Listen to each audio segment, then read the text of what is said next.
Alrighty then, welcome into another episode of America's Hometown Horror. A good evening. My name is Mike, and I am the host of the show. Thanks for tuning in to another episode, and as always, I am joined by my fellow co-hosts, Andrew, Kat, and Matt. Gentlemen, I should say, what's going on? How we doing? Hello. How we doing? Doing great.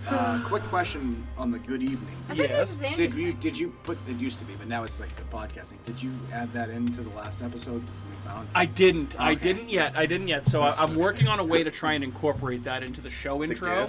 The clip of him actually saying good evening With when his he's on the googly Muppets. eyes. I was like, why is his eyes so googly? Yes. So if you don't, he's just old and weird. But if you don't know Vincent Price, then I don't know what to tell you because good evening. But as always, and as I always say, we have another jam-packed episode tonight. So why don't we jump right the hell in? And here's where you can find us on various online offerings, including our website, which is ahpod.com. It's AHHPOD.com.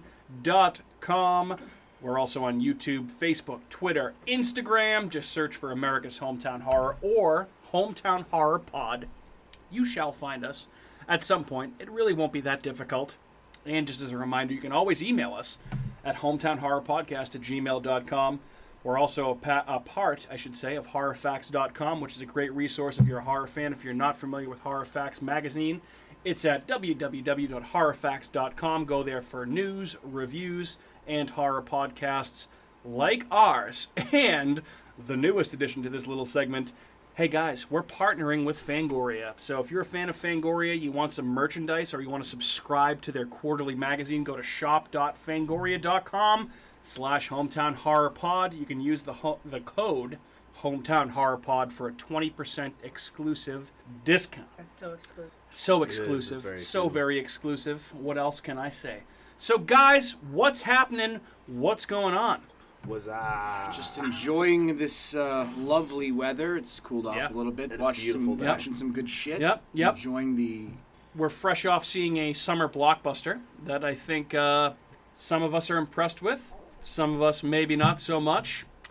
But with that being said, why don't we talk about the usual stuff that we talk about here? Oh, and I was going to say, all's right in the world because I was at Market Basket in Plymouth today and I saw there's Halloween candy on display. Is there That's already? so You can buy That's so exciting. Reese's Pumpkins. They have the candy corn Kit Kats. Do they have the Kit Kats, the Witch's Brew Kit Kats? No Witch's Brew Kit Kats yet, I don't unfortunately. love those. They're the He best. got so sad. The best, Jerry. Just the best. Just the best. Maybe next month. Okay. But, yeah, cool stuff. I mean, that's a new record. I feel like it's, as of That's this so recording, early. What's today? July 26th? Yeah. July Seems a bit early. 26th. What is this, and, Christmas now? Yeah, I know, It's our right? Christmas. I mean, hey, it's our Christmas, kind of. But, guys, so what have we been watching over the last week? Matt and Andrew, I know you guys have had a shared collective erection over Gaspar Noé. Would you guys like to talk about some of the Gaspar Noé, un film de Gaspar Noé that you guys have watched lately? I'll let you go first. I'll go Mine- first because I'm talking about the earlier one. Well, that and mine's not necessarily a horror movie, but I'm going to okay. plug it anyway. 'Cause it's So good. I watched a couple movies this week. First movie I watched was Miss 45. It's a 1981 like a vengeance thriller horror kind of movie by Abel Ferrara. I don't know if anyone's familiar with him. He did Bad Detective. He's known for a couple other movies as well. So basically, it's about a mute seamstress who lives in Manhattan and works in Manhattan, and basically she's walking home from work, gets raped in an alleyway. Then this is all within like the first 10 minutes of the movie. Then she gets home right after being raped and gets raped in her apartment by a burglar that was in there. Luckily, she proceeds to smash him over the head with a glass apple ornament and kills him, cuts up his body, throws it in the tub, leaves it there, and then she basically just turns into like Charles Bronson in like Death Wish and just starts killing all sorts of guys. The kill count's got to be over 20 throughout this movie. That's pretty much what it is her just killing people. It starts off where she's like killing like bad guys, like guys that are trying to either hurt her, but then eventually she's just killing guys for the sake of she's lost it. Worth watching. I thought it was an interesting movie. Wow. I mean, Based on that description, I have to say. if you're not, yeah, I was like the first 10 minutes, I was like, this poor girl. I was like, are you fucking kidding me? But it was worth a two watch. different dudes. Two different Back to dudes, back. but just one guy had just broken into her apartment. What are the and chances? She walked in on her. The other guy, so the first rapist, I thought the guy was wearing a mask. Apparently he wasn't. It's just it's the director of the movie is Abel Ferrara with like lipstick on and makeup, and he looks like he's wearing a mask. I thought that was a mask, but that's apparently what this scary looking dude looks like. Yikes. Give it a whirl. Okay. I've watched worse movies. Speaking of worse movies that I've watched, not worse, but more what's the word? Horrible and upsetting. Horrible and depressing. Depressing is this is a Matt Audette movie that he had been chirping at me to watch, a Gaspar Noé film, 2001, Irreversible. So the movie starts... How was your experience with your first Gaspar Noé film? The first 25 minutes of this movie, it was a little disorienting just the way it's shot. I was kind of getting almost sick watching it, not even just because of like the content and what's going on, just the way it's filmed. He does the cinematography. Okay, which I'm glad... It added to the movie, I think, and I'm glad that as the movie moves on, it's not as intense. Like, it eventually just gets like almost... It's still throughout, there's those certain... But it just really, like, just from the get-go, like, with the ending credits first, and, like, this just in reverse, like, scene for scene for scene, like, just start to finish. And after finishing the movie, I couldn't imagine watching this movie the other way. It was just perfectly done, great cinematography. The dialogue is very offensive, so you may, like, it seems dated. But it fits. Homophobic. It's very homophobic. I don't think I've heard the F word said more in a movie in like 20 minutes. I was like, Jesus Christ. There's a brutal kill in the first 25 minutes, and it's awesome. That's probably one of my favorite parts of the movie. And I don't want to give too much away because I know neither of you guys have seen it. I don't know if you're ever going to watch this movie. Yeah. Mike, you might be able to stomach it.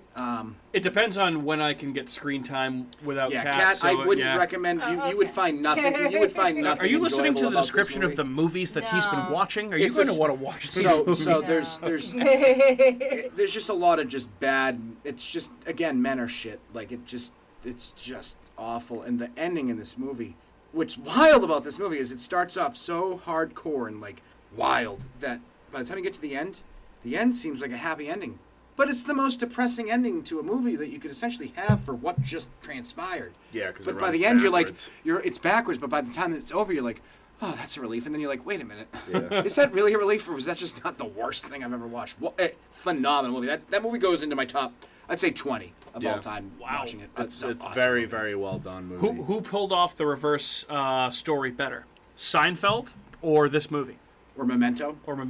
Well, that was the thing, was that when Gaspar Noé was trying to get this movie greenlit, this was his second feature film, which his first one, I Stand Alone, is so brutal and just depraved and fucked up that he was having a hard time having people be like, I don't know, dude, like, you just kind of put out a really fucking rugged-ass movie.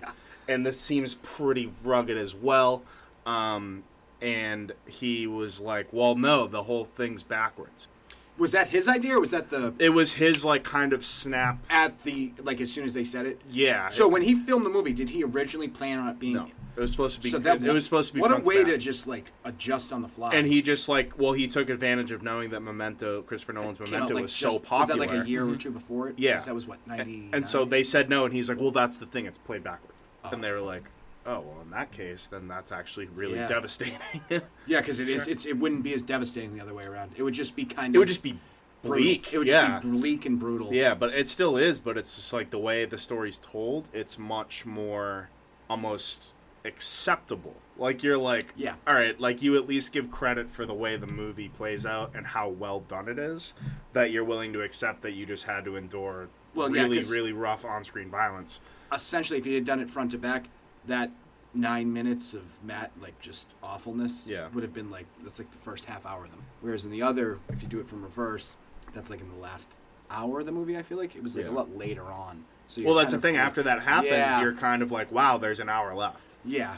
And you're like, I really can't believe that scene was like that long. I was like, is this gonna end? It's rough. I was just like, not laughing because it was funny, just laughing because, like, I'm like looking at something else. I'm like looking at my phone, like, I can't watch this anymore. The first time I watched it, I think I fast forwarded it. I was getting close to that, but you had told me about it, so I was kind of mentally prepared for it. I've only watched this movie twice. The second time I watched it was actually a few months ago, and the second time I watched it, it was so much better than I remembered it being.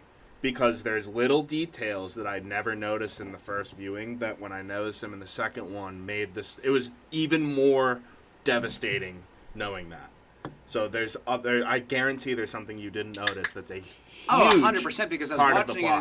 and it's immediately just a shock to the senses, like to start, like because it's spinning, it's like you're getting dizzy, and it's just this like, oh my god, Apparently just there's, starting like- fucking buck force trauma, like let's go. When he made it, there's like a low tone frequency that plays, so when it was in theater, you can't hear it, but I guess it's like it just makes you physically like ill. I mean, this movie was Yeah. the definition of a Lionsgate film, because that was. So why don't we keep rolling with Gaspar Noé? So what was the Gaspar Noé un film that you watched? I did Vortex. So this came out technically in 2020. That's when I kind of passed through the 2020, 2021 through the film festival circuit. The stars Dario Argento as the lead. And then I don't remember the wife's name, and then their son. And basically it's an elderly couple, one of which the woman has dementia, and Argento is struggling from kind of like getting over recently having a stroke. They're living together. They really should be taken care of. Their son is a recovering drug addict with a 6-year-old that he takes care of by himself. And as it goes on, it's just basically their last days alive, and it's just it's very realistic. It's very, very well done. It's very good. It's just very sad. But this is a movie that I honestly do think deserves some sort of Oscar recognition. But I think it would have came and went if it did. Okay. But definitely has its horrific moments towards the end. Typical Gaspar Noé stuff where it just goes off the rails and you're like, Jesus Christ. But Okay. it was very good. So definitely not a horror movie, but it does have Dario Argento in it. Yeah, I mean, obviously, iconic horror, Yeah. director. So It just a quick thought. I think now when you say the term "off the rails," it has like a much deeper meaning than it did before. When you say "off the rails" and you're referring to Gaspar Noé, it is. I don't even know if "off the rails" does it justice, because it's like it's off the like cliff. Yeah. it's terrible. Yeah. Like it's something. But the way the movies are done makes up. It's just Other it's like a beautifully shot- car they're wreck. just great dude. movies. You can't It's stop like watching. you gotta watch it. It's Okay. awesome. It's All right. fantastic. anything else you guys want to touch upon before we talk? For just other watches. Yeah, other watches. I had a quick little one. It was a 1932 movie called Jesus. The Most Dangerous Game. It was about an hour and 5 minutes long. Yep. Based off Great the little book? flick, dude. I know of it, and I know that of the original story, which is supposedly what the Zodiac killer based his Really? M.O. Can I just say that's like one of the few books that I've actually read. No shit. Yeah. Okay. I think I read it in school for like summer reading or Yeah. something.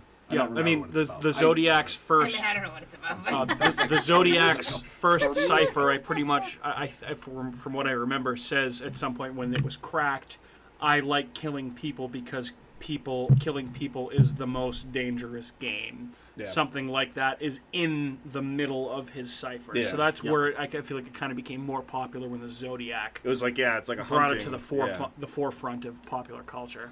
Yeah, basically these big game hunters are going into the jungle to hunt like tigers and like other jungle cat, and their boat gets shipwrecked, which you end up finding out is by design, and they end up getting onto this little island where there's this huge mansion where this rich man is basically, as it goes on, is like, listen, you're already fucked, like you're not getting off this island alive, but I will let you at least try, and that means I'm gonna hunt you through the jungle.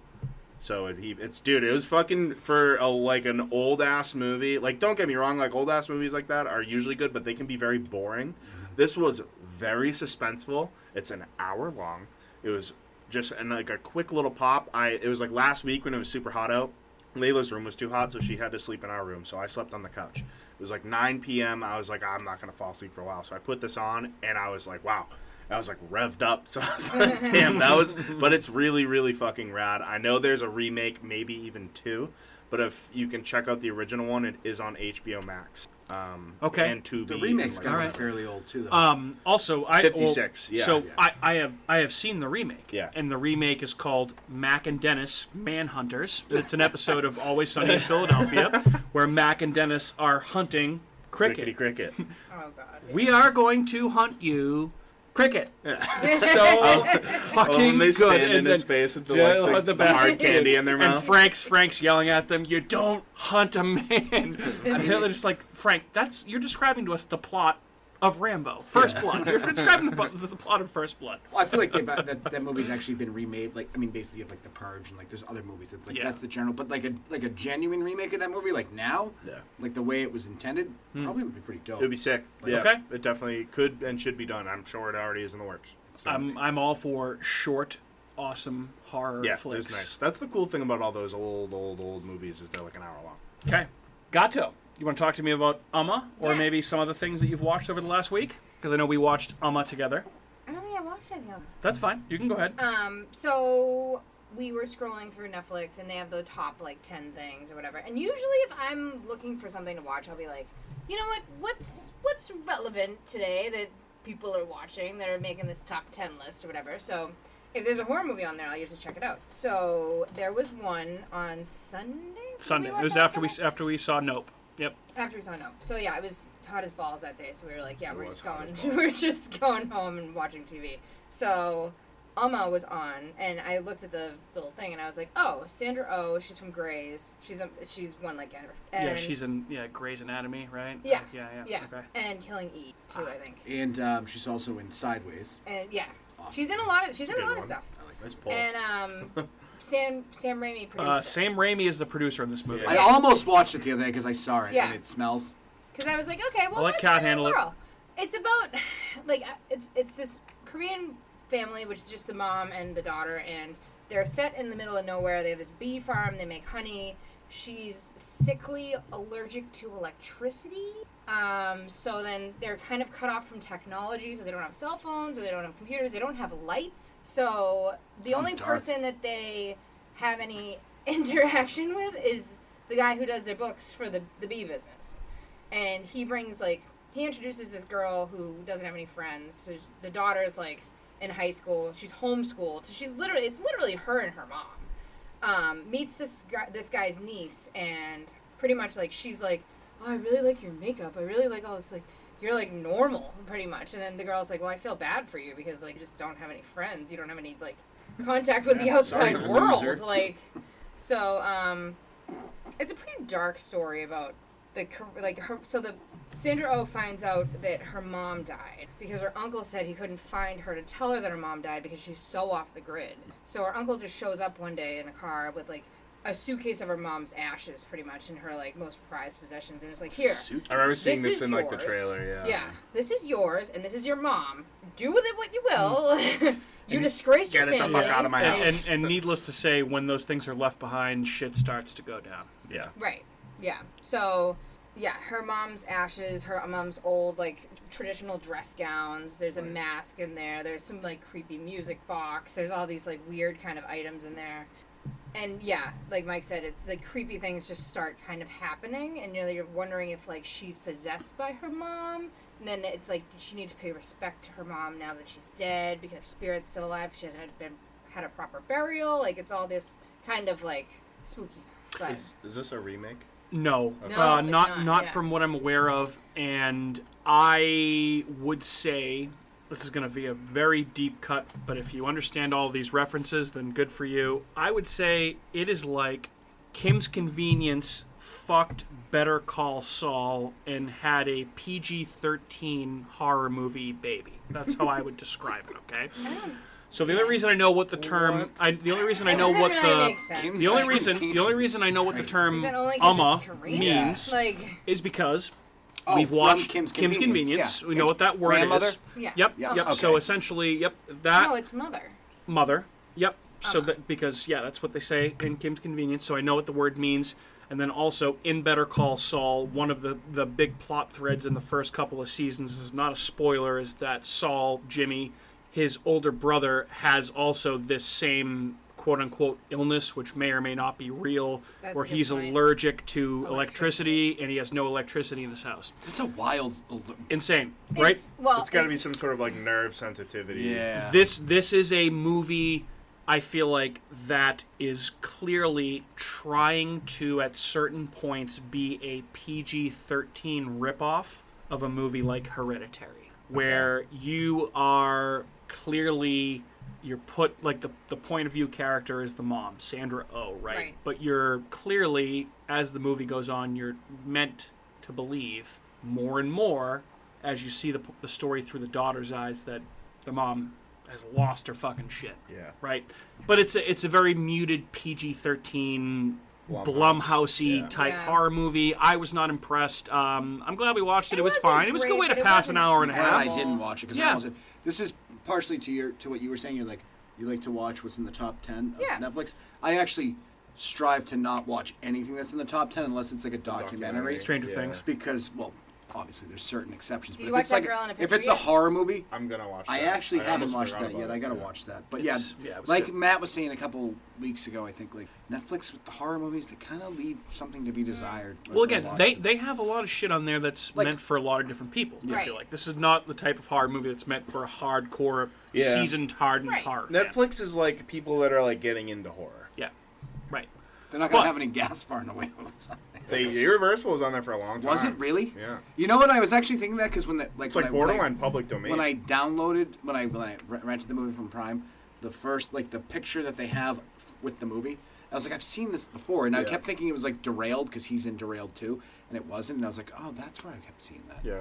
Okay, enough Gaspar Noé film. YouTube. Jesus Christ. I thought when I first saw it, when it said Amma, I was like, oh my god, is this a Korean version of Mother?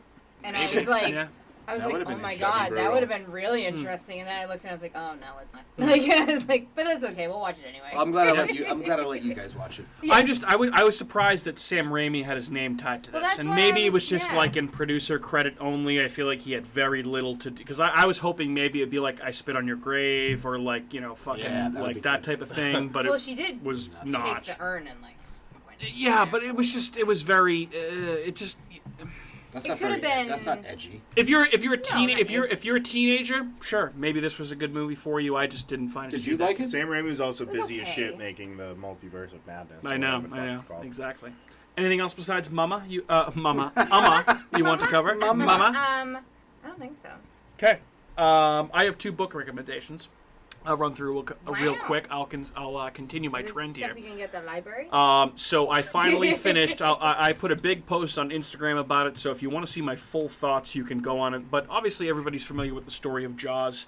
I don't think as many people are familiar with Peter Benchley's Jaws, the novel version of Jaws. And I would say that if you are a fan of the Jaws movie, you need to read the Jaws novel at some point. This is a book that you can breeze through. The audiobook is about 6 hours long, and I'm a lunatic that listens to shit on 1.5 speed, so I burn through it in about 4.5 hours maybe. And the stories are so different that I almost kind of found it refreshing because I've seen Jaws 8 bazillion times. Now, obviously, Jaws is one of, if not my favorite movie of all time. Up there with Goodfellas. Also, rest in peace, Paul Sorvino. It's crazy. They all keep dying. All these, damn it. dude, fucking weird. Paulie Walnut's dying. Paul Sorvino, Ray Liotta. My God, I can't. Maron. I can't fucking deal with it. Yeah, not even Italian. I can't deal with this shit. James Caan too. Yeah. Oh my God. So, anywho, the book version of Jaws is different enough, and I do have spoilers in my Instagram post, as you pointed out to me, Matt. Which I mean, I feel like the book is 40. The book's 50 fucking years old. Like, I'm sorry. I feel like I could post spoilers about the book in there, but there's some sizable differences, and I think I put this in the post. Not that I'm advocating for this. If they ever were to remake Jaws, there are enough plot differences that they could make the story different enough. Now, again, I'm not advocating for this. I do not co-sign. I do not want Jaws to be remade ever. I hold it in my top 3, top 2, top 1 movie of all time, depending on my mood. But read Peter Benchley's Jaws. Read Peter Benchley's Jaws. Look at some of the artwork about what he had envisioned and what he thought some of the characters would have looked like in his mind before they were portrayed by Roy Scheider, Richard Dreyfuss, Robert Shaw, Murray Hamilton, whoever else. Bruce the Shark. It's very interesting. It's very, very interesting. So Peter Benchley's Jaws, I recommend very much. And I will say, I am all the way the fuck back the fuck in on alien and UFO shit after seeing Nope. And I have had a book in my Audible library for a while that I've just been ignoring. It's by Ben Mesrick. It's called The 37th Parallel. Ben Mesrick, you may know the name. He wrote the book. It was called So he wrote the book that inspired the Social Network movie by David Fincher. It was called Accidental Billionaires. It was about the creation of Facebook. He also wrote a book called Bringing Down the House, which was turned into a movie called 21, which is about the MIT students that went to Vegas and did card counting. Yeah, that movie's so pretty he's a cool. very I actually like like that he's movie. actually written a lot of shit that has been turned into some pretty good movies, and this movie is about him following around this guy David Zukowski, I believe is his name. And I think this guy actually has his own UFO TV show now. I think it's on the Travel Channel. But it's a lot of shit about UFOs, cattle mutilations, lights in the sky. Skinwalkers. If you like alien skinwalkers, if you like alien shit, if you Skinwalker like Ranch. UFO shit, if you like skinwalker shit, if you like weird shit, you like wow hearing about weird wow. If you like hearing about Roswell, you I like did hearing not about know Area that. 51 like I have my entire life.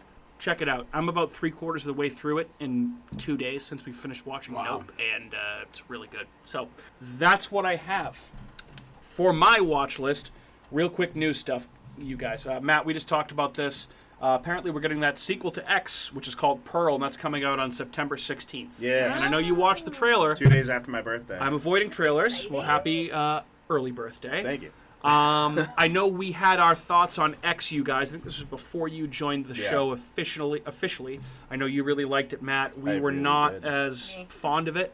I think maybe with some backstory, this could be a good story. You Well, guys? that's what I was Yeah. talking about when we talked about it originally. I was like, I wish I had some sort of backstory to why, and that's what we're getting, is the Yeah. backstory for it. So I'll probably like Pearl better than I liked X, based off the fact that that's kind of what I wanted. Pearl looks better than X. I'm not watching the trailers. And I've been I doing that for a honestly, while. dude, the trailers aren't even that spoilery. Really? It's like, Okay. dude, it's wild. Like, I was like, wow, this movie's going to be fucking out of control. Okay, Yeah. fair enough. I'm down. So, maybe we'll talk about that movie a little bit more in the future. Also, Comic-Con. San Diego Comic-Con was this past weekend. There was a lot of trailers that dropped, mostly superhero shit, because that's the age that we live in. More on that later, because I have some more thoughts. Andrew, by the way, do you like Marvel stuff? Have we talked about this before? Marvel. Anywho. I don't think so. The Simpsons apparently had a Comic-Con panel this past weekend, and they dropped some details about the latest version of the Treehouse of Horror that yeah. they're going to be doing. Ooh, what is it? They're doing 2 episodes this year. Ooh. They're doing one traditional episode, which is going to be 3 segments, as usual. Which I guess one of the segments is going to be based on that that Death Note movie that was based on a Japanese manga. Oh, I've actually seen that movie. I watched yep. it with my niece because she's obsessed with that stuff. Yep.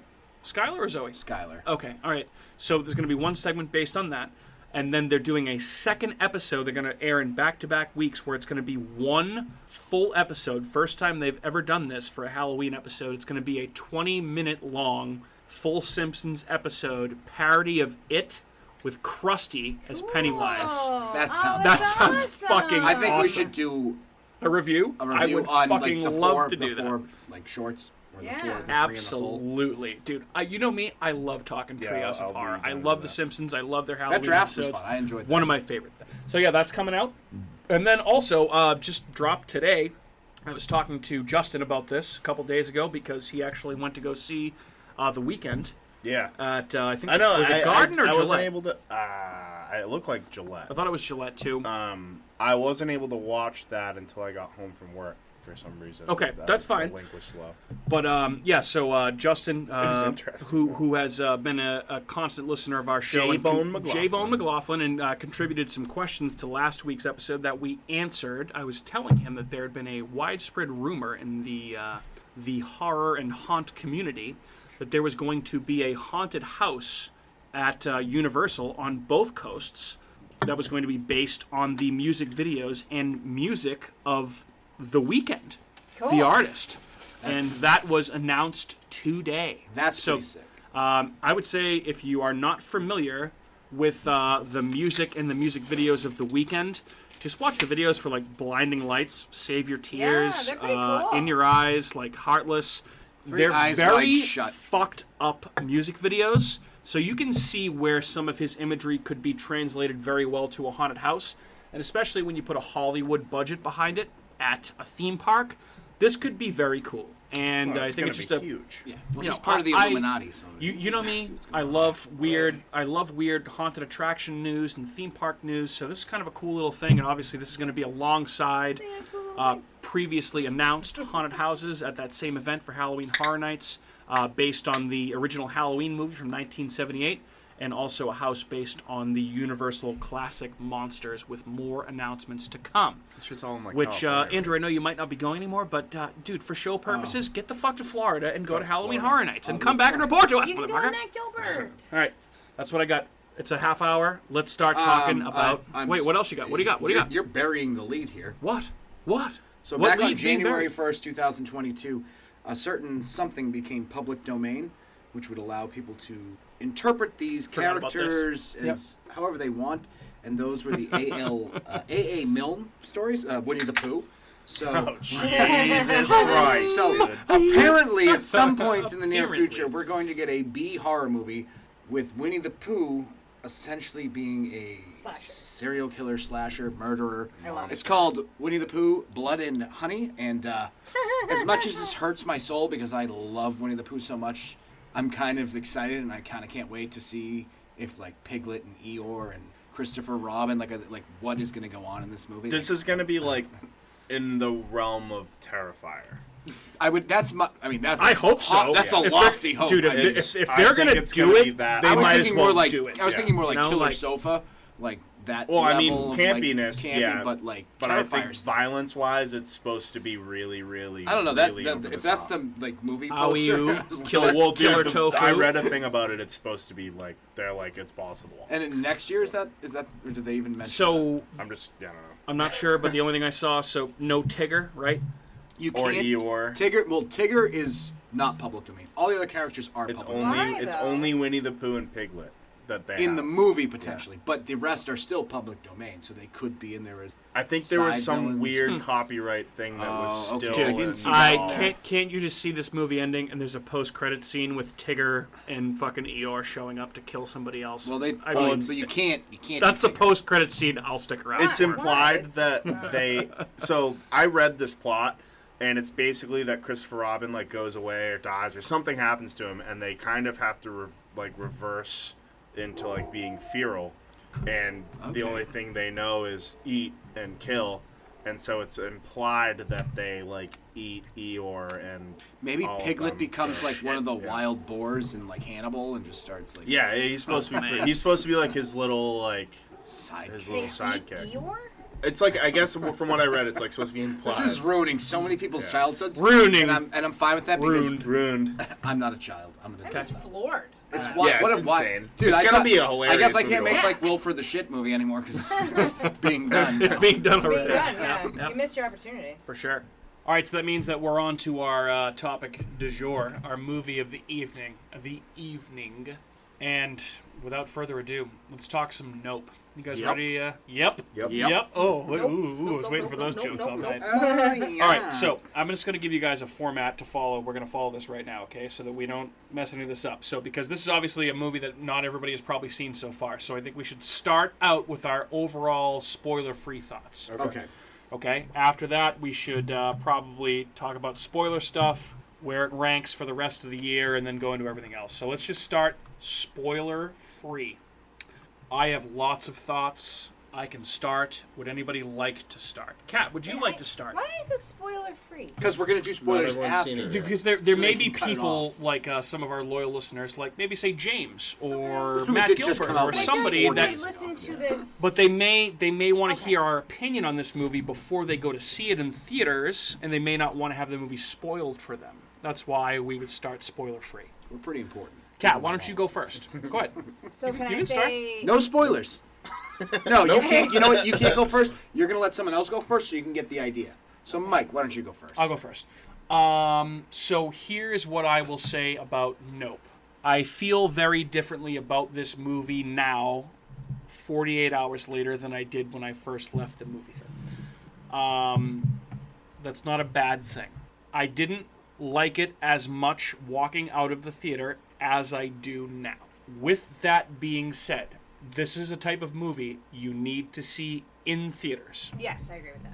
1,000%. The bigger the screen, the better. Yeah, we You saw it in took the RPX, words out which of my was mouth. awesome. Yeah, RPX we is did awesome. too. glad we did. This is showing in IMAX, and it was Yeah. shot with IMAX cameras. If you can see it in IMAX, see it in IMAX. Definitely. And I might see it again and I might try and see it in IMAX if I have the time and You if I let can. me know. Okay. I'm Because I'll go with you. I didn't know where is there IMAX? I have no idea. I have Do to we have find to go one. to Randolph? Yeah, it's like So, the Jordan. I hey- think there's one in Braintree? Raynham. Randolph, what up? That's where I grew up. So if that's the closest fucking IMAX theater, my God, that's fucking terrible. Yeah, don't I think would. it's I would be around. down for that. This is far and away, not even remotely close, my favorite horror movie of the year. I've come to that decision. This is by far the most thought-provoking movie that I've seen this year. Not the most thought-provoking horror movie, the most thought-provoking movie I've seen this year. Mm-hmm. I think it gets extra points in my book for being a big-budget spectacle, mid-July release horror movie. And, oh boy, is it original. Dare you say a summer? He already did. I just did. Oh. So dare he? Oh, he dared. Done did it. And I just think it's amazing, and it's a testament to Jordan Peele as a filmmaker.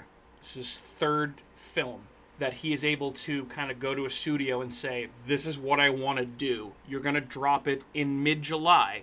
This is what the budget's gonna be. You're gonna fucking like it, and fuck you." I I have wonder to if that give was it. the actual conversation. I feel like he was probably I hope nicer. so. Probably nicer. But- probably To nicer. Universal Studios. But Yeah. Listen, fuck you in guys. the comic book movie day and age, where it's funny. By the way, nice little recommendation.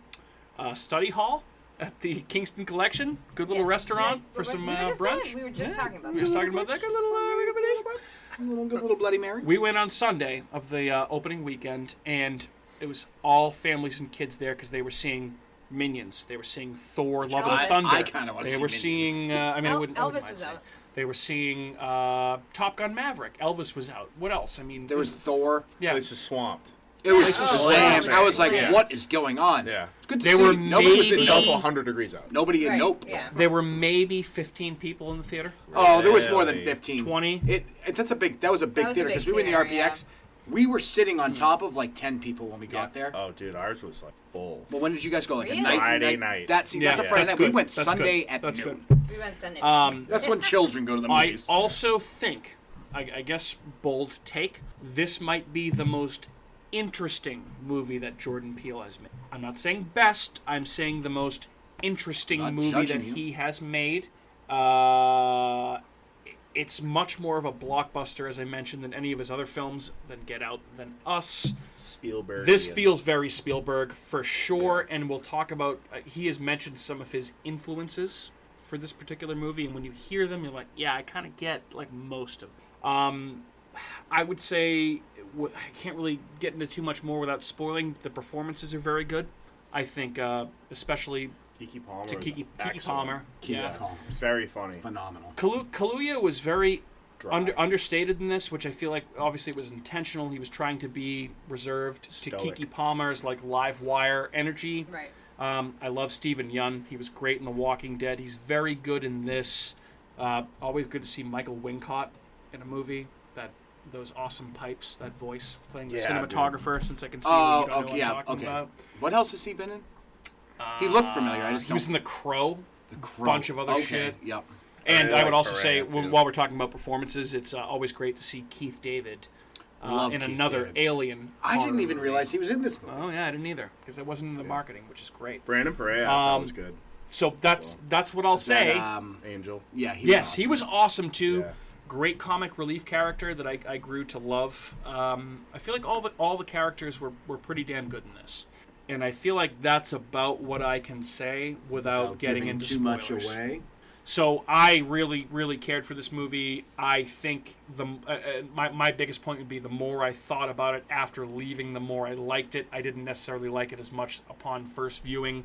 Don't let that turn you off to seeing this in theaters because this is a movie you should see in theaters. For fuck's sake, go to the movies and see Nope. Who'd like to go next? Matt. I will agree that upon the initial viewing coming out of the theaters, I was kind of like, I'm not too sure about this. I know we had spoke the day after I saw it, and I kind of was like, I felt a little, I felt like I wasn't, I ordered filet mignon and I got skirt steak. So I was kind of like, like, I don't know but it was kind of the same thing where as the time went on and I really thought about it and there was more things that kind of came out. There was reviews that I was reading. There were big horror page reviews that were coming out. And I was like, okay, I gained more of an appreciation for it. But that doesn't mean that I also, like, I'm not going to relinquish the fact that I do think that I wanted more from it, for sure. That's fair. Yeah. That's fair. I think that's totally fair.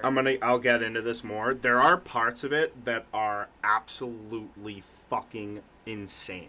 And they're very good and very fucking brutal. But there's parts of it that I'm like, I don't think I get it. So I think I'd love to see it again, for sure. We hope to answer that question tonight. I Yeah. think I have some ideas. I'd love to hear it, so I'm excited for that. But in terms of like what you said, it's massive. It felt like I was watching a Steven Spielberg movie. Like I felt like this was like what I felt like. It made me feel like when I watched War of the Worlds with Tom Cruise in theaters. It had that kind of same effect where it was very like, whoa, like you're looking. There's a lot to take in, but I actually really liked that movie. I did too. It was very brutal. Filmed in Naugatuck, Connecticut, where my dad used to live. Oh. I don't think I ever knew that. A little snippet. Snippet if we're talking. The Okay. more you know. It still looks like that. No, after. I'm just kidding. But again, the performances are fantastic. The set pieces are unbelievable.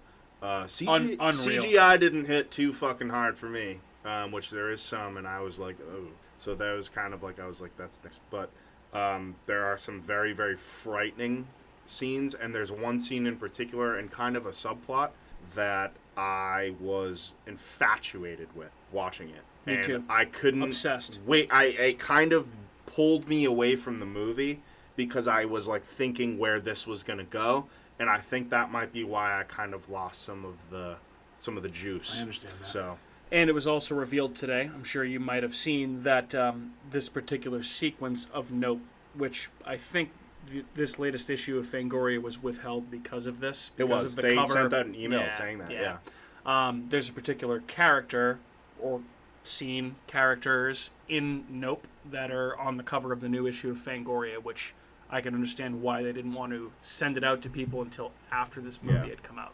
So I like that they kind of made it like that, like supermarket tabloid, like you know, Awesome. yeah, that was like really like an cool. issue of Us Weekly. Yeah, like Looks or just like one of those so like cool. crazy, just like Bat Boy born in alligator swamp and like that Yep. kind of weird bullshit kind of stuff. I'm So it was feeling cool. everything you're putting down. Kat, your thoughts on Nope? Okay, spoiler free. You now know the Spoiler-free. general idea of it. I agree with Matt that I think I expected. I didn't hate it. I agree with you guys with the cinematography and all that stuff. The acting was good. There were scenes that I liked more than others. That side plot scene I'll talk about later. What my thoughts were when we get into spoilers, but I would see it again. I mean, I'm not gonna jump to see it again. I don't think it didn't grab me like his other movies did. I think it was interesting that you said that it wasn't a horror movie. I don't think it's a horror movie. I think it's a movie. It's a It's sci-fi, a sci-fi. fantasy It's horror. a sci-fi horror. Horror comes in like Yeah. third on the. There's Shopping very list. little. It's about as much of a horror movie as I would say, like Signs. maybe a little bit more than like Close Encounters of the Third That's Kind. exactly what I was gonna say. About on par. Independence Day. About on Yeah. par with Signs. Way more of a horror movie than Independence Day. Yeah. I thought. Yeah. Way more. Yeah. That's more like a comedy. Like, well, not a comedy. Independence Day is kind of a comedy. Men in Black is Kind. spooky. Men in Black is awesome. Yeah. Great movie. Great love movie. But I don't feel like dread. I didn't feel like No, I didn't. scared. I There think there were- was like yeah. one jump scare maybe, but like overall it wasn't really a horror. I Yeah, think it was. this is yeah. not a jump scare movie. No. There was one jump scare There was one. that got me. I can't remember what it It got was, the but kid in I front of know me a couple of I know it times. got me. There was definitely two because the kid in front of me jumped Maybe there was twice. two. The scariest scene in the movie Wait, for the me. spoilers, We can't spoiler talk about notes? We're not gonna. I'm not gonna give details. Had nothing to do with the plot of the entire movie. Yeah. Go ahead. Yeah. Continue. So I liked it. I appreciated it. I wanted more. I thought that it was going to be bigger than what it was. I felt like the trailer kind of seemed confusing and didn't give a lot away at first, and then it kind of, I don't know. Well, that's a good thing though. The No, trailer no. didn't give a lot away. No, It But then- led that's- you. It that's led you good in thing. a direction that you kind of had no idea what you Well, were to expect. I kind of felt that, but then like when I saw the longer trailer before we saw the last movie, then I was kind of like, oh, that's what they're about. And it kind of was. It kind of had a lot more. The longer trailer had more in it that I was kind of like. Well, obviously, the I longer see. trailer I see well, what yeah, you're I know saying. that, but I mean. I see what you're saying there. And I was kind of like, oh, this is going to be about aliens. But I feel This like is you gonna be still about, like even. Well, you didn't know that from the first trailer? No, the first one was like very like short. It was and clearly very, aliens. It was Daniel Kaluuya on a horse being chased by a UFO. So you I don't know knew. what I new don't trailer think- you were watching. Maybe I Yeah, watched that a was like different the Super Bowl trailer. trailer. That was the Super Bowl trailer. Yeah, Oh. Andrew, I'll take one too. I don't know. I didn't know what I was going to be watching when Nope came out. I understand. drip it on your I back. understand what you're saying for sure. It was very vague. But then the last one, then I was like, Cold. I don't know if I'm going to be as into it. I- Just because, I don't know. I still think there's I enough don't know, towards maybe. the end where, like, yeah, you may know where they're going to go, but I feel like most of the stuff that was in those trailers was in the first, like, hour of the movie, because this is a long movie. Yeah. It was didn't feel feel short. long. I didn't No. check. I don't have a watch. I didn't check my phone once. I for the checked time. my phone multiple. Did I checked you? my watch multiple times. Okay. The only okay, that's not necessarily a bad thing though. In your sense, you're saying it's a bad thing. I just felt sometimes it too check long. my phone in the middle of a movie to see where I'm at in the plot progression. I'm always doing where that. am I? I usually do that. I want How to know much how do much I have time is left? left because I don't. I want to Right. get my What? expectations How up. is I this wanna gonna know. end? Well, yeah, that's why I checked my watch. And there I were a was few like- times when I looked at my phone and I was like, Oh baby. "What is gonna happen here?" Like, this is. I feel like they don't have a lot left. But yeah, I don't know. We'll get to more of that in spoilers. Anything else you want to say about Nope? No, I mean, I would. Nope. I don't. I mean, if you went to go see it again, I don't think I would see it again in theater. I would. I definitely agree with you that it needs to be in theaters. 100%. For its best experience. By far. And IMAX because we Yeah, saw it in I'd love to RPX, see but it. IMAX would be. RPX even was like RPX was good. I can't remember the last time I saw the RPX theater. I used to hate and I was RPX. like, wow, this is fucking sick. The last movie I saw yeah. on The RPX screen was was like The Hobbit, and I was huge. like, I don't like this. I feel like I'm too much watching a green. play. And I Yeah. feel like the entire movie, through Jordan Peele's direction and I forget the cinematographer's name, but he has worked with Christopher Nolan on his last like 3 movies, and he worked with Jordan Peele in this movie. Your eye is drawn just up the entire movie. You're looking into the sky. It's to, a like, fantastic see way to do it. It's what's going on, and it just speaks the testament of like how skilled they are at making films. Which, again, it doesn't necessarily say anything for the plot, or the performances, or the story, or anything like that, but the way it's made, fantastic. So, Andrew, what do you think? So I gotta say, I had my bar set very high for this movie. Very hard. And Perfect. upon immediate completion of this movie exceeded my expectations tenfold. I thought this movie was fucking phenomenal. This was easily my favorite Jordan Peele movie. I'm not going to say horror movie because I don't, like Matt said, like you kind of said, not necessarily a horror movie, more of a sci-fi fantasy with horror elements. Just, I think, start to finish, the background stories, the general plot, the acting, the dialogue, the music, the cinematography. He did everything you're supposed to do with a summer blockbuster, and he was able to put himself in a position where he can now be, because I know Get Out's very popular, and Us is very popular, but I still don't think he's mainstream. I think now he's definitely mainstream after. Like, he's got to be. He won an Oscar. I know, but I still, like, just because you win an Oscar doesn't mean that, like, the general public have seen your movies or know you. I've talked to plenty of people that don't know who fucking Jordan Peele is. I mean, Get Out was a cultural phenomenon. It was. I feel like more people in America than not, within a would certain hope And age he so. was range, also on know, Key like, what Peele the sunken and Yeah, Mad but some people TV don't even know what Key and Peele is, and I'm like, Key and Peele is So they're awesome. right, Yeah. they're living So, in but I mean, our that's just like world. my general thesis. This is my favorite Jordan Peele movie to date. Not my favorite horror movie. Us is still my favorite horror movie. It's only done. So the sky's the fucking limit for this guy. Oh yeah. Like this movie, this was my favorite Alien movie since Signs came out. Because I think when I saw the trailers, I was hoping for a unique take on an Alien movie. Like you said, you were kind of disappointed that it wasn't like a Mars Attacks version. And when I heard you say that, I actually kind of got excited because I was like, that would be cool and all, but I want to see something like different. Well, like a that's the thing, different yeah, I just general expected theme. You mayhem, expected more like yeah. even War of the Worlds or even like Signs. Like it's very now. hard. I feel like now I'm starting to get into spoiler territory, so You I'm gonna are. stop. Yeah, yeah. I'm gonna You are. stop Stop. right there. Stop. Just gonna say, phenomenal movie. Acting was great. That little subplot that you were talking about earlier that you don't think had anything to do with the movie. I think it had a huge part to do with the movie. All right, that's what I want to talk about when we get to that. 'Cause All right. That's a big discussion point. All right, so we're about to start talking spoilers here, but before we do, why don't we pause for a quick word from our sponsors? We'll be back in 90 seconds. It's official. The critics' decision is in. Spooky World is spooktacular. Enter the new black hole. If you dare. Or the new horror House of Wax. This year, don't miss the real Jason, Bobby Pickett, or Alice Cooper. Phone the 24-hour Spooky World hotline. 508-838-0200. That's 508-838-0200. Spooky World is just west of Boston and haunts every night from October 1st till November 1st. If you had the nerve, you'd phone 508-838-0200. It's America's horror theme park, Spooky World. Don't be scared. I'm the super sweet monster with the super sweet new cereal, Count Chocula.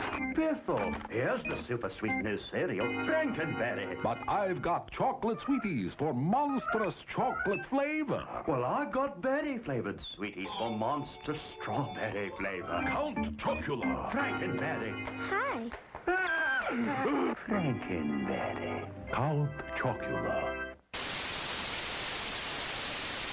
Sleepy Clovers. Alive! It's alive! It's alive! The new face of evil is going to scare you to death. Barrett's Haunted Mansion. It's a killer this year. Then right next door to the Abington Ale House. Barrett's Haunted Mansion. Eat, drink, and be scary. Go to bhmansion.com. So real quick before we get into spoilers, just in comparison for everybody, like where does this rank among 2022 horror movies for you? Let's go. Just rapid fire here. Better or worse than Black Phone? Better. Cat? Better. Okay. Better or worse than Scream? Better. Better. Agreed. Better or worse than Texas Chainsaw Massacre? Better. Duh. Better or worse than X? Better. Worse. Better. Better. I think. Yep. Better or worse than The Cursed? Better. I haven't seen it, but better. Better for me. I'm gonna say this. I'm just gonna say better for everything. Cat, so. better or worse than Choose or Die? Like we always have. By a hair, it's better than. Okay. Better or worse than Firestarter? Better. Better. Better. Okay. Better or worse than Men? Close. Worse. I have this is my top horror movie of the year, for what it's worth, and I have Men at number 2. Yeah, I'd say this is better than. I mean, I would go generally X, like Men Men. better, but I like this movie Nope. better than Men. Okay. All right. I got it. Fair enough. Fair enough. Is there anything else? I mean, I know you've X. probably but I say what else? Anything else that I didn't mention that you guys have watched that you would consider on par That with came this? out in this year. I liked The Sadness. Oh, and Crimes of the Future you saw too. Crimes of the Future was not as good as this. Sadness. Better. The Sadness Better is than an Amma? entirely different movie. Yep. But I would say this was a better movie than The Sadness. But I almost watched that the other day too. it's hard because The Sadness is much more like fun to watch because it's so fucking crazy. A movie called The Sadness is much more fun to watch. Dude, it's There you go. would never know that. that's a crazy like take on a zombie movie. All right, so we are fully into spoiler territory here now. If you have not seen Nope, turn back Get the fuck out of and here. pause and listen after you've seen Nope. Guys, the elephant in the room, thoughts on the Gordy's home stuff. Why don't we talk about it? Who'd like to start? Catherine, go ahead. Well, because this will be late, because I know that you'll go and you guys have done a lot more research. But my initial quick take on it was I feel like it could have its own movie. I agree with Matt that a movie, TV series, whatever the hell, but its own story, because I feel like how Matt said, it almost took away from the rest of the movie, because then you were focused on this whole other storyline that you just didn't really. All of a sudden, you kind of forgot about the rest of the movie, and you were like, oh, this has to. I'm gonna call him Glenn because that's his actual name. The character's name is Jupe in the movie Jupiter. Yeah. No. Steven Yeun. Stephen Yeun. Steven Yeun, who plays Yes. Glenn in The Walking Dead. Yes, I call him Glenn. Yep. So, as fuck do is Glenn? most. yeah, I know. people. I just name people. Yeah, that's whatever fine. I want to. Not a knock on you, because I'm sure there's a lot of people who do the same thing. Right. Go Yeah. ahead. Yep. So my initial thought was that whole thing could be its own kind of story, where it could say the beginning, the middle, and the end of like what happened. Why did they think they did a monkey on the show? What happened that day? Were it nuts? What happened to him? I mean, it seemed like there was more to that. I guess not because they ended up killing him, but like. Yeah. I had crazy thoughts about. Yeah. What are your thoughts? I thought so. This is why I kind of was like taken away, because this whole you see it at the beginning of the movie, it's the opening scene of the movie, and then you go into the middle of the movie where you have the full flashback where it beats the shit out of that girl, and then it like chases down the guy, fucks him up, where you only get that like, which I thought was actually really, really cool. Much more effective. The swinging door.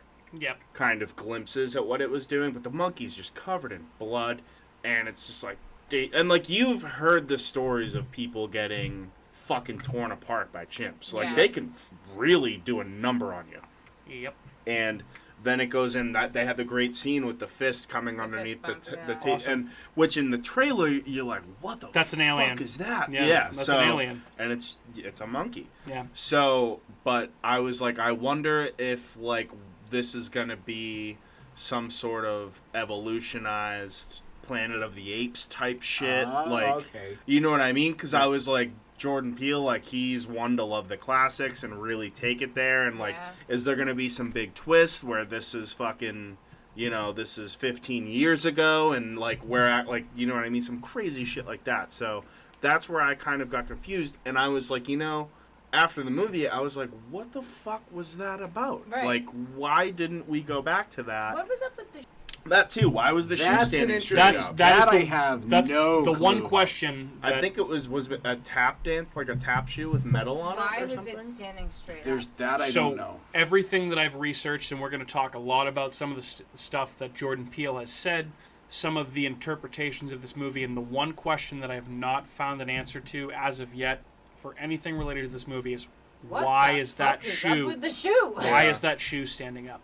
Right. Because you get Why? two main focus points on it twice. Like There's the no- beginning and the middle scene. No, So- there's no reason for that shoe to be standing. Does it have to do with something as to why the monkey went crazy? Is because there's some sort of force that is making? Well, we don't know the why. shoe stand? Why the Like, balloon I mean, pop? Like, From the balloon had no reason from to what pop. Matt said, Yeah, pop. and from what I've heard, literally it is just because the balloon popped. And to go off what Matt said, where like chimpanzees can go crazy, and I I think thought this it was is like loosely based on something that happened. Well, it's funny because OJ and M are talking consistently about getting that Oprah shot.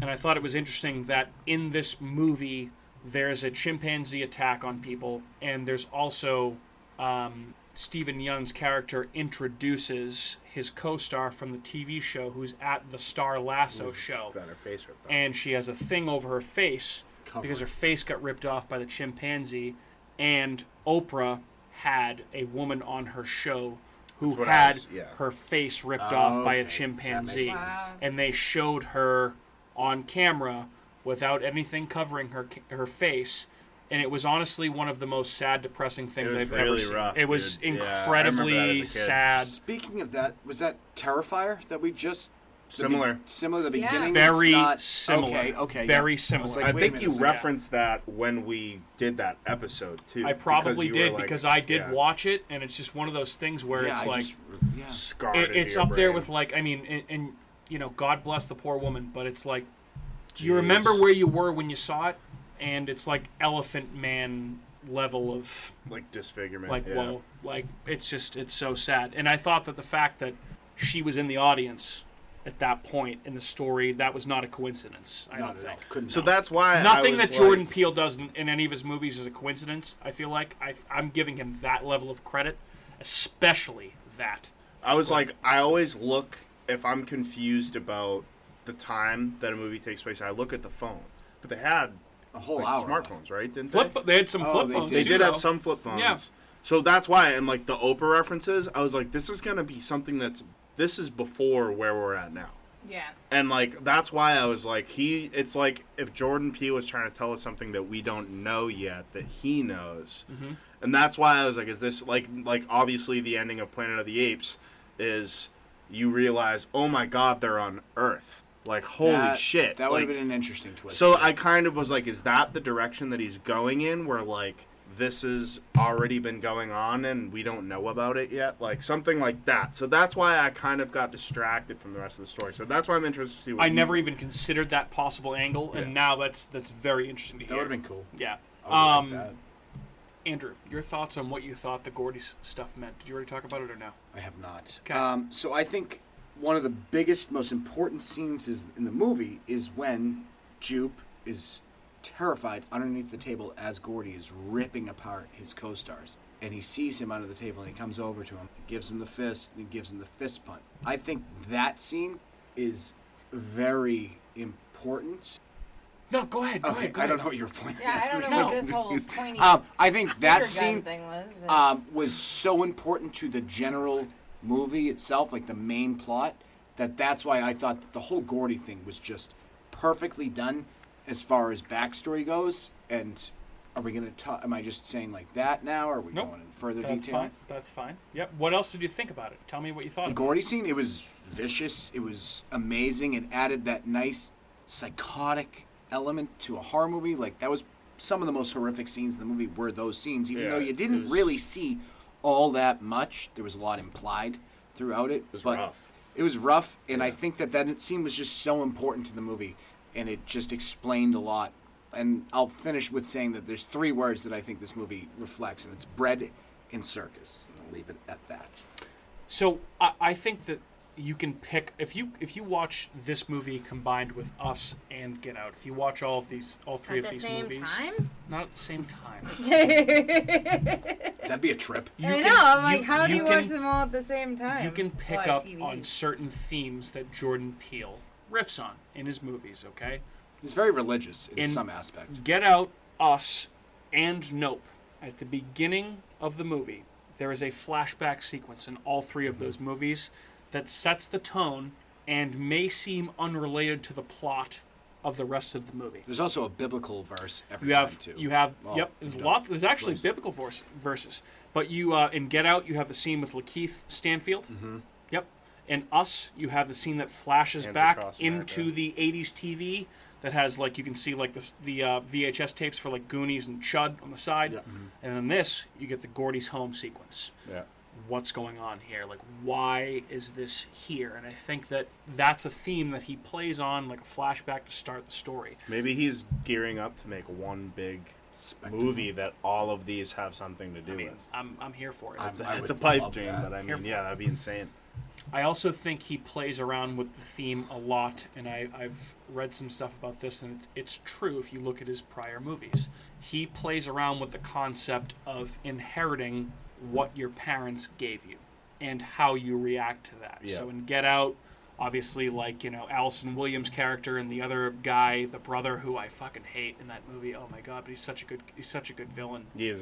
They're inheriting that process of turning black people into surrogate people. In Us, like, the little girl that turns into Lupita Nyong'o's character was let go by her parents, and she wandered into that mirror maze, and that's what happened to her after the fact. Like, that's how the rest of her life played out, because her parents let her do that. Yeah. And in this, obviously, you get, like, the flashback of what happened at Gordy's home, and then obviously what happens with Keith David dying at the beginning of the movie influences Daniel Kaluuya's character, OJ, the rest of his life. Which, I mean, I think they said it's like 6 months between when the dad dies and then the rest of the story takes place. He wants nothing to do with it anymore. He just wants to sell it and call it a day. Right. So more on that later. So, and the only other thing, so when I was researching this movie, I did see, apparently, in that scene, the Gordy's home scene, the chimpanzee does sign the exact words, "What happened, family?" So, maybe more on that in a little bit. Any other thoughts on Gordy's stuff before we move on to a next question? We might go back to Gordy, but just any other thoughts quickly? I mean, do you think that Glenn had like taken all those props and made that secret weird museum thing? And like, how do people know that he's there with that? He did. And, like, he absolutely was profiting from that, which we will talk about. Okay. Absolutely. So I think because Glenn has this whole thing going on, now is that, well, he knows something. Mm-hmm. There's a reason the monkey was like, "You're fucking cool." It was literally like, "Fuck you, fuck you, fuck you. You're cool, fuck you." And he knows something, and that's why I think that's what inspires him to keep this whole thing. I have thoughts on that. But a lot of stuff right now. But first, guys. Turns out in this movie, you're led to believe through the trailers, and again, I thought this is where the trailers were brilliant. This is not a spacecraft. This is an animal that is eating people and spitting out the stuff that it can't digest. That is how Keith David dies. Yeah. How Daniel Kaluuya, OJ and M's father, dies because he's killed by a coin nickel in his head. It was in somebody's And then OJ finds a key in like his dad's horse's like hind rear, which I was like, what the fuck is going on Raining here? metal. So I have to say, for me, this is the part of the movie that I've kind of had the most drastic change of opinion on. Walking out of the movie, I am kind of a traditionalist with my alien shit. And I was like, oh, I don't know how I feel that was an actual alien creature itself. I was hoping that it would be a craft and there would be some, gray aliens or something related to that. I kind of like, because that's... It wouldn't have been unique. Because I'm a traditionalist with aliens, but it wouldn't have fit with Jordan Peele's story. Yeah. But again, the genius of the marketing and the trailers for the movie, you see stuffed animals at Jupe's Park for alien figures. You see that shot of the fist bump from Gordy going in. I thought that was a clear sign there were going to be aliens in this movie. Yeah.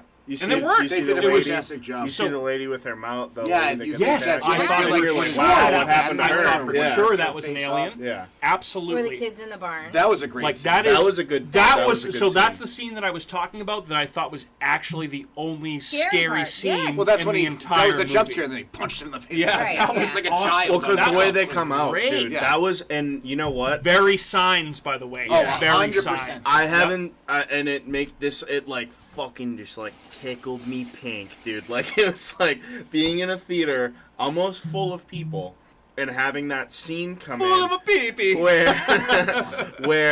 I was full of pee-pee while I was watching it, where the alien kind of creeps around the corner and like starts kind of like lurking out. You could audibly hear, like there was not one person that wasn't like, oh no. Like, like that's so fucked. Dude, like, and just there was something about it that was just like there was nothing that was laughable.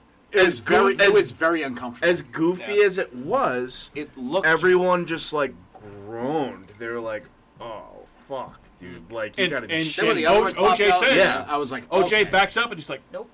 Yeah, that was the best. And that's where that was the Family Guy. He said the title of the movie. They said the title of the movie in the movie 50 times. I was like, oh! When he was in the truck, that was my favorite. But that's so. Nope. I mean, I know there's the idea that he just like cracks the door open. He's like, nope. I know the idea that Mike that they brought up that it was maybe not of planet Earth. It's definitely just nope. That's feel like the reason for the name of this movie. So that is the one thing that I listened to Peele say in an interview, that like he literally just wanted to name it that as like a fuck you to like people who search for this movie. Like you're gonna search for the word nope. It's gonna come up with the definition of nope. It's not gonna come up with the movie. Right. Well, now it's going to, but like initially, that's like a pretty good idea. So I just thought it was cool. I just want to say, I thought that the alien design, again, I wasn't a huge fan at the beginning, but, dude, very cosmic horror, very Lovecraft. It was like... Very Lovecraft. I got confused because I was like, it looks like a bed sheet. Okay, I was like, what am I looking at? At the end, okay, was it a different spacecraft? It just transformed. It showed into its this true flowy... form. Yeah. Okay. Yeah, it's essentially what was that movie with Amy Adams? The octopuses that are Arrival. Arrival with Jeremy Renner. Octopuses. Octopussy. The whole I didn't like the like crepe paper streamer like flashy thing that it did. That was its defense mechanism. That's so how animals. corny. That's how creatures in like the a peacock. sea. It was essentially an underwater creature. It was a squid, basically. It reminded me of a jellyfish or stingray. Yeah. Or jellyfish. Also, well, Andrew, you laughed at this, but when I sent you that Snapchat of the picture of my porch umbrella, because it was open, so it kind of looked like a Jordan Peele 2022 film. It kind of irked me a little, and I was like, "Fuck you, Mike. Yeah. I like that movie, you jerk." See, I don't know, but your opinion I changed, just thought so it was that's good. corny. I thought You're that corny. that part of it was. I was like, you like it's like streamers, like Also, paper. I don't know. I didn't. when you kind of don't know what's going on, and everybody that's at the Star Lasso show at Jupiter's Claim gets sucked up into the UFO, and it shows them like in the esophagus. Yeah. That was is the fucked. horrifying. That was very blob. Yeah, and then when I the was craft like, is what is flying going overhead on? and you can just hear people screaming, Yep. and now it harkens back to the beginning of the movie, and you're like, that's what those fucking noises were people just screaming inside the belly of this fucking thing. When the thing just like attaches to the lady's face. Dude, I was like, all I could think of was and like it was the blob. so, I was and like, it was oh, so. man. That had to be very cheaply done. That didn't look like that really. Nothing. It was just like a bunch of bed sheets. Somebody like, oh god, there's goo on me. But it was so again, it was so horrifying. That horrified me. Sometimes the less you see and like what's implied more is scarier than like showing them being ripped apart from limb to limb. I thought that's what I'm saying. And then when it just splooges the blood all over the house with all the metal. I liked that. I was like, that was probably one of my favorite 10 minutes of any Jordan Peele movie that I've seen in a long time. Or not in a long time, there's 3 of them. Ever. Well, the thing with alien movies, too, is like there's no... You have no basis to be like, that's not what an alien No. Who the looks like. fuck knows? But the other thing, too, is that the way I've always thought of it, and the way I've always thought of most body horror, is that, especially when there's practical effects, is that even though it might look rubbery and ridiculous, who's to say that that's not what you were physically being turned into? Yeah. So that's why, like, that scene, like, that was terrifying. I loved it. And it just, like, to think of, like, what, like, the like, bodily decomposition that could be coming from that doesn't like, even, it's like incomprehensible. You don't even know what could be happening. The fact that there's just children, mothers, fathers, grandparents just otherworldly. sitting in an audience thinking that they're going to some fun event. It's like going to Disney World and getting eaten by an alligator. We had just talked about that on the podcast recently. We did, actually. We talked about how far that was a tough one. That is probably... I don't think I was here that day. I gotta say that as far as aliens go, that's one of the more horrifying concepts of an alien to me, is that it's just going to suck you up like a fucking vacuum. Like a straw. And then it just ruins you, and then just spits your fucking inside, or whatever it doesn't want to eat, your bones or whatever. That's very, outside. very War of the Worlds. Steven Spielberg War of the Worlds. That's why, you know what I mean? Because essentially in that one, like you see... like the pods that walk around, and one of them, like a giant straw comes out and sticks into a person and just sucks the shit out of them. Dude, even like Men in Black. Like, Weird. I watched Men in Black during the pandemic for the first time in a long time. And probably the most seriously I had ever sat down and watched it. Because I watched a lot when I was a little kid. Yeah. And it's a fucking scary movie. Like, that dude gets turned into that. Like, that guy gets his skin worn as... Yeah. Edgar, I'll show you. Your skin's falling off your bones. Your skin's falling off your bones. We can absolutely watch Men in Black. But, like, as that movie progresses, he gets grosser and grosser and grosser looking. Until he turns into a cockroach. Right, A giant cockroach. But that's the thing. It's just, like, there's that, like I said, that element of just, like, look at what can be done to your body that you couldn't even fathom with any organism on this planet. Dude. Like, there's just an entire otherworldly element to it. So, okay, guys, thoughts on what this movie is actually trying to say? I will go last. Andrew, you're throwing your hands in the air like you just don't care. Why don't you go ahead? I think I can sum this movie up with 2 scenes. First scene, the Gordy fist pump with Jupe's character as a child. Yep. This is a very important backstory for Jupe. It basically gives him this confidence that this chimpanzee just tore up everyone else on stage. But me and him, we get along really well. And that gave him that false confidence with this weird alien creature that he could do the same relationship with it. He could market it. He could use it to his own advances to make money. And it got fucking turned on his head, and it ate everybody there. It ate him. It ate the poor girl that was there. So I think that just goes to show that, like, they did a very good... that's why I think that scene is so important to the movie, is that it fills out his backstory and gives a little bit of his psychosis to him. You are correct, sir. You have hit it on the head. My question would be to you, why do they feel a kinship? Him and Gordy? Correct. It can't be for the reason that I'm immediately thinking, so I'm not going to go with that. I think you need that little clip. The little clip? That Jordan Peele posted yesterday. Oh, that one? I don't know why they feel that way for each other. Okay. Fair enough. Do you? What's the reason? I'm going last. Well, I have else? one other scene that I have to. It's in the last 5 minutes of the movie when M is basically released, the big giant balloon guy, whatever it is. Yeah, the into balloon sky from in Jupiter's. an attempt Yep. because they've now realized that if he eats this, it's probably going to kill him. And she's turning. The biggest homage to Jaws, by the way, the creature blowing up. Yeah, it was pretty absolutely awesome. So she's turning that crank because they're still going for that Oprah shot. You know, everyone's all about that viral video, and when it really comes down to it, when technology fails us and all we have left is a hand cranked camera, we're still going to try and catch him. That's what that's what it's going to take. Yeah. Technology can only take you so far.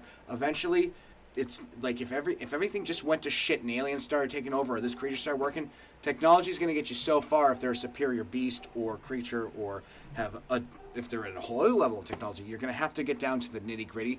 And that turning of the camera to me was basically her saying, and it was the same thing with the producer. He was turning the IMAX eventually camera. Technology is going to fail us and we're going to have to rely on something else. That's what I thought of the movie. That was my two main theories. Catherine, what do you think Jordan Peele is trying to say in this movie? What is this movie about? What? Magnets and animals. Yes. Moving on. No, just kidding. What? She's trying to be Charlie from Always Sunny. There's magnets. What? Collect magnets? You like magnets? What about magnets? No, just magnets. She'll know what I'm saying. No, it has to do. Pirate? There's a lot with the how to treat animals and cruelty. Message obviously that he's It's definitely saying a part there of it. Yeah. that he's selling these horses and the way that they're treated, and even when his dad was there and kind of training them on stage and seeing all these things. But in the same sense, he really cared for the animals. He's like, I had to go home and feed there's mouths to feed at home. Like, he really cared about them. So, but not enough that he would sell them anyway, so that they would be killed to the aliens. Well, I mean, that's not really... So I have more to say on what you're saying. I'm going to let you finish. But he definitely, but yes, you're absolutely correct. Yeah. But he's trying to sell those horses, to the other farm. Right. For money because he has to, not because he doesn't care about these animals. Right. But there's a lot of this movie that is, I feel like, pretty clearly saying, hey, dude, how long have, people are mistreated in the movie industry too, but, how long have fucking animals been mistreated in the movie industry? Yeah. So, continue. There's that. And Raining Blood. Nailed it. Yes, there you Love go. it. Slayer. It's like carrying a whole different level. I liked the Raining Blood. I thought that was Raining Blood and metal magnets Yeah, objects. not That wasn't not even the raining song. blood. That was a deluge. That was it. Yeah, It was all at Yeah. once. That was 5 seconds, shitting itself. I mean, I don't. It was me after eating too much cheese on a pizza. I've never right, had nice. the whole deep methodical. You always have this very sponge-worthy. I'm Sponge-worthy. Good reference. I like it. I I happen to find interesting the points that certain movies are trying to make. Right. So that's always been kind of something that I've focused on. It's just what I like. No, I know that. That's what I mean. That's why I like Jordan Peele movies. Yeah. There's always a point to be made. So make fun Well, of I me all feel you like want. other That's ones okay. are much more cut and dry. No. About what they're. I feel like once Well, you, I feel like This one is- you're actually. has a lot. I feel more like Us was to it. kind of a little. I feel like once you Fucking hear what I out there. have to say, you guys will be like, okay, Well, yeah, that's what all I right, mean. Matt. I think the word of the day is unpredictability. With obviously the monkey, the balloon pops, the monkey goes fucking nuts, kills everyone that it's been working with, and to your point, Andrew, that you were like, why is it so special? In that little clip that Jordan Peele shared, it was the opening to the sitcom show, and the monkey and the little boy have they hang out, they fist bump, they fucking do their thing. But unpredictability, the monkey, you have the scene at the beginning of the movie where OJ has the horse, he's telling people, hey, don't do that, hey, don't do that.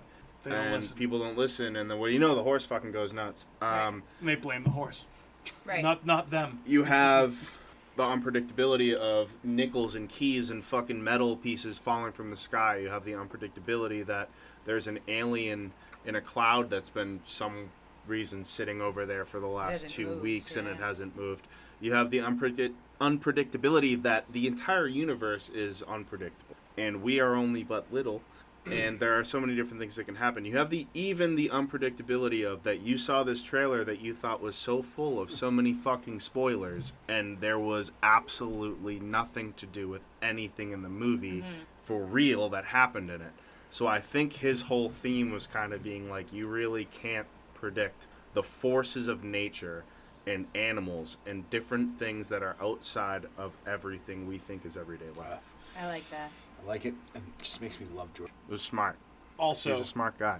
Also, ding, ding, ding. I was going to say, I feel like this is one of those movies that, depending on your mindset when you watch it, or like what you think about, like how your mind works, you can think about different things when you're watching this movie. And there's a lot, and I think all of you guys have hit certain topics, right? And you're all right. And Good job, guys. Thanks. Good job. High five. Well, high five. Okay. High five. Yes, high five. High five. High five.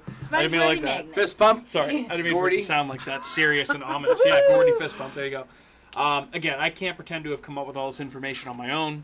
I just merely read some things, and this is like I read it. I read all these things once, and this is what I compiled from everything that I read. I can't wait to hear this. All right, so here's what I gathered.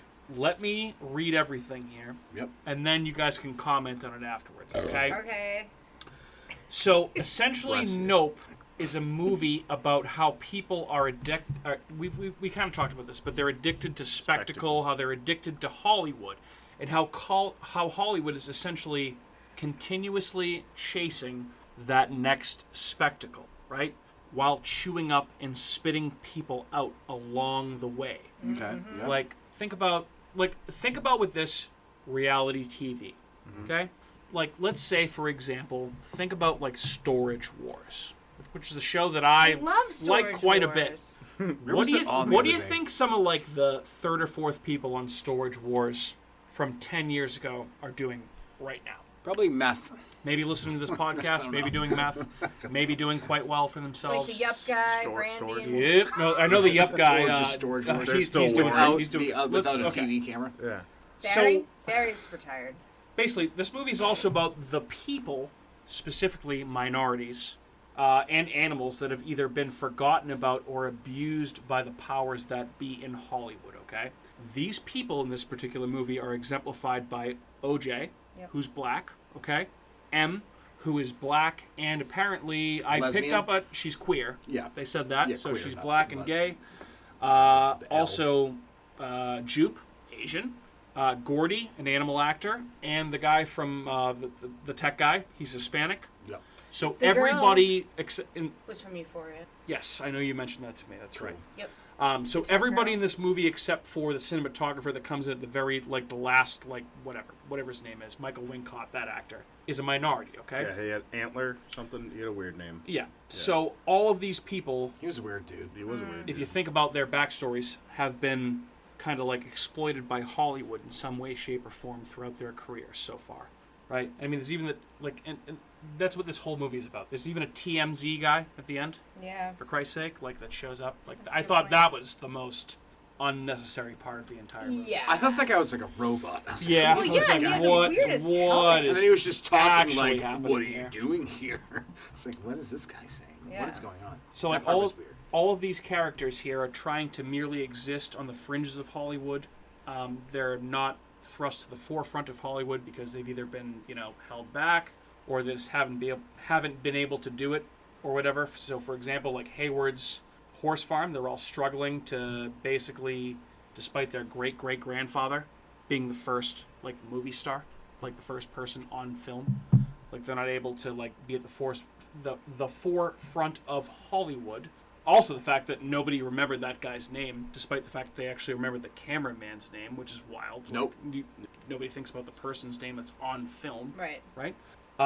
So Jupe also operating a theme park and having a secret room in his office that basically is a shrine to a point of tragedy in his life that he wants to forget. So, and he's charging $50,000 a head. Who's going in there? Right? I mean, probably fucking weirdos. But I even saw something when I was reading stuff that compared Jupe's childhood roles, basically as a form of tokenism. Think of Short Round in Temple of Doom, or his character in Goonies, that type of thing. Yeah.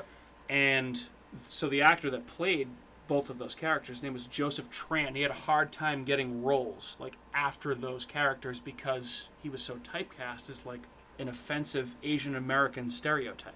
So that I think that they're meant to portray that like Jupe is in that same type of position almost, having to like resort like there's a poster on the wall showing him where he's on like a reality TV show had now. Success as a child actor, right? But and then, now like what do you do after that? So it just like further speaks to that theme where like Hollywood just chews people up, spits them out, and you're kind of on your own. Like how do you kind of like the Alien? How do you survive after that? Do you sell real estate? Do you do a reality TV show? Like what the fuck do you do? You make a creepy museum in the back of your office. Well, you also can do that as well. So this I thought was the most interesting thing. So we talked about why Gordy actually stops and fist bumps Jupe, right?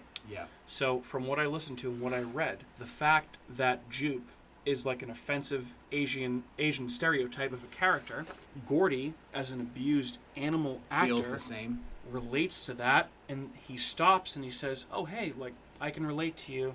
Fist bump. Then he gets his fucking brains blown out. That's what I was talking about before. So when fucked up. Put that I just like because I almost was gonna say I was almost gonna say that. It was my and then fault. I was It like, my I fault. feel offensive saying this, so I'm not saying that. And then that's what Also, the actual. That's fine. Well, and this is like so it's such an ugly such an ugly thing to say out loud. But like Jordan Peele said this, I think, in the article that I also read. But like unfortunately, in a lot of media, like black people were often stereotyped as apes.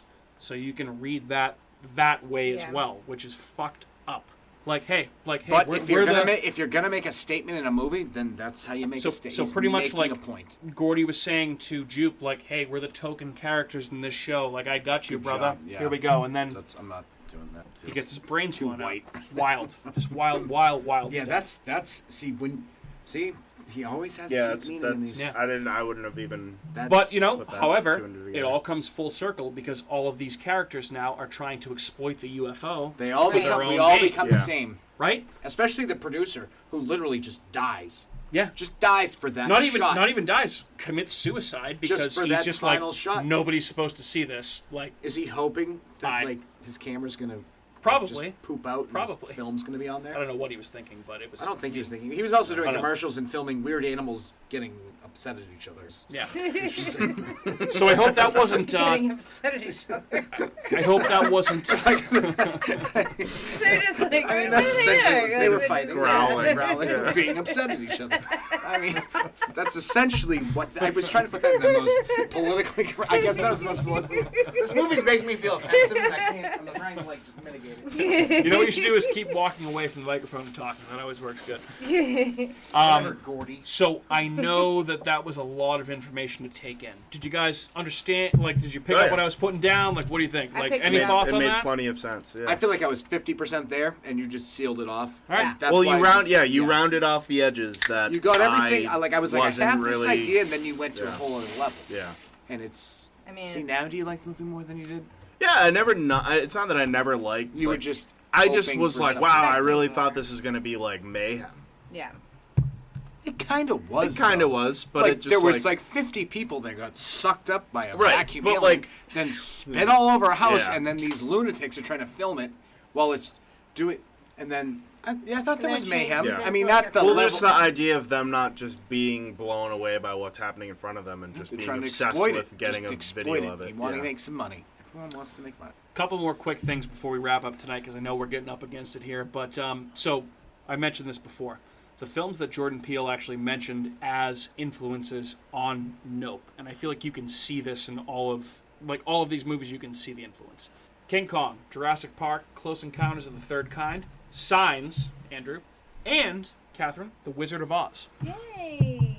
I don't know if I see The Wizard of Oz quite, but I mean, besides the twister element of the air of the spacecraft, I don't know. There's a twister that comes down every time that they suck someone up. Signs definitely, Jurassic Park definitely, Close Encounters of the Third Kind definitely, because they're all Steven Spielberg movies. Could just be to your point of Hollywood just being this great gigantic monster in terms of what everyone on the fucking set of The Wizard of Oz went through. That's a true, pretty too. good example of how vicious Hollywood was.